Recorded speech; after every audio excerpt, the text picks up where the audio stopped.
परावर्तन का नियम हम लोग कर रहे हैं। इसमें सबसे पहले क्या देखते हैं कि प्रकाश का परावर्तन।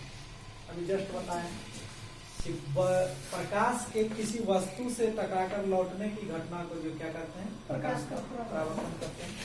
ठीक, जब प्रकाश किसी वस्तु पर लौट पड़ती है तो उस पर टकराने के बाद जो वो वापस लौट कर हमारी आंखों तक पहुंचता है, तभी हम उसको देख पाते हैं, देखने में सक्षम होते हैं। इसी तरह ये जो प्रकाश जो चलता है, जिस पथ पर चलता है, उसको हम लोग किरण से दर्शाते हैं। और इस जो किरण के द्वारा जो किसी भी प्रकाश के चलने के रास्ते को जब एक चित्र के माध्यम से दिखाते हैं, उसको क्या करते हैं, किरण आरेख कहते हैं। किरण आरेख की चर्चा हम आगे करेंगे। तो किरण आरेख की परिभाषा अगर बोले तो किरण की प्रकाश की किरणों का पथ दर्शाने वाले चित्रों को क्या कहते हैं, किरण आरेख कहते हैं। उसके बाद प्रकाश जो किसी सतह से टकराकर जो लौटती है, उसके लौटने का एक फिक्स नियम है। ऐसा नहीं कि जैसे तैसे लौट टकरा गया और कहीं भी इधर उधर बिखर गया। वो एक निश्चित कोण को बनाते हुए उस सतह से भी और परावर्तित होने वाले किरण से भी एक निश्चित कोण बनाते हुए वो जो है परावर्तित होती है।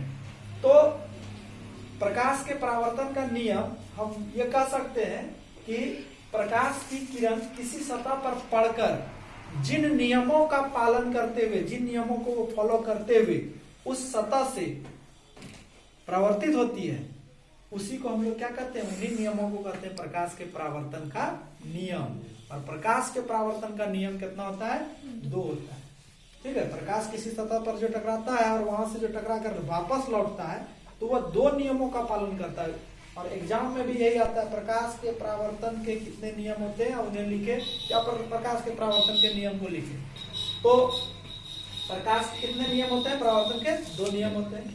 पहला है आपतित किरण, परावर्तित किरण तथा आपतन बिंदु पर खींचा गया अभिलंब, तीनों जो है एक तल में होते हैं। मुस्कुराओ नहीं, यहाँ ध्यान दो, ठीक है, तुम्हारे ही सिलेबस का है, ज्यादा समझेगा तो बढ़िया होगा। देखो, आपतित किरण, परावर्तित किरण तथा आपतन बिंदु पर खींचा गया अभिलंब, तीनों क्या होता है, एक ही तल में। एक ही तल मतलब यहाँ फिगर देखो, ये एक समतल है, तल ना समतल है, इस पर ये आपतन बिंदु, आपतन बिंदु जहां पर प्रकाश आके टकराया, ये आ रहा है प्रकाश, आने वाले प्रकाश को क्या कहते हैं, आपतित किरण। प्रकाश का वह किरण जो आ रहा है उसको क्या बोलेंगे, आपतित किरण। और जिस बिंदु पर सतह पर टकराया उस बिंदु को क्या बोलेंगे, आपतन बिंदु। और फिर इसी बिंदु से वह वापस लौटता है टकराकर, यहाँ पर देखो वापस लौट रहा है, इसको क्या बोलेंगे, परावर्तित किरण। याद है, इसको बोल रहे हैं परावर्तित किरण। आने वाली प्रकाश को आपतित किरण, जाने वाली प्रकाश को परावर्तित किरण। और इस बिंदु पर से जो एक अभिलंब खींचते हैं, अभिलंब यानी एक सीधी रेखा जो 90 डिग्री, इस बिंदु के साथ जो है 90 डिग्री, एक तल के साथ 90 डिग्री का कोण बनाता है, तो ये इसको अभिलंब कहते हैं। अभिलंब के साथ जितना कोण ये आते समय बनाती है, ठीक उतना ही कोण बनाते समय जो है निकल जाता है। तो आपतन कोण को आई से सूचित करते हैं। और आई से इसलिए करते हैं क्योंकि अंग्रेजी में इंसिडेंट एंगल होता है, ठीक है। तो आई फॉर इंसिडेंट, तो आई दे दी। उसी तरह आर फॉर रिफ्लेक्शन होता है ना, तो इसलिए इसको स्मॉल आर से सूचित करते हैं। तो आपतन कोण, यहां से हम बोलेंगे आपतित किरण और अभिलंब के बीच बनने वाली कोण को आपतन कोण, और परावर्तित किरण और अभिलंब के बीच बनने वाले कोण को परावर्तित किरण कहते हैं। समझ रहे हो ना।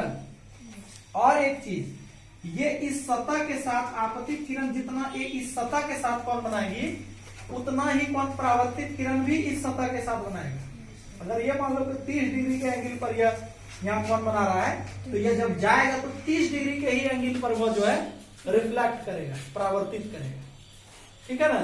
तो इस तरह से ये प्रकाश के परावर्तन के 2 नियम को हम लोग पढ़े। आगे हम पढ़ेंगे आपतित किरण किसको कहते हैं, आपतन कोण किसको कहते हैं, अभिलंब किसको कहते हैं, परावर्तन कोण किसको कहते हैं, परावर्तित किरण किसको कहते हैं, इसको हम लोग इसके बाद पढ़ेंगे। इसको लिख लो और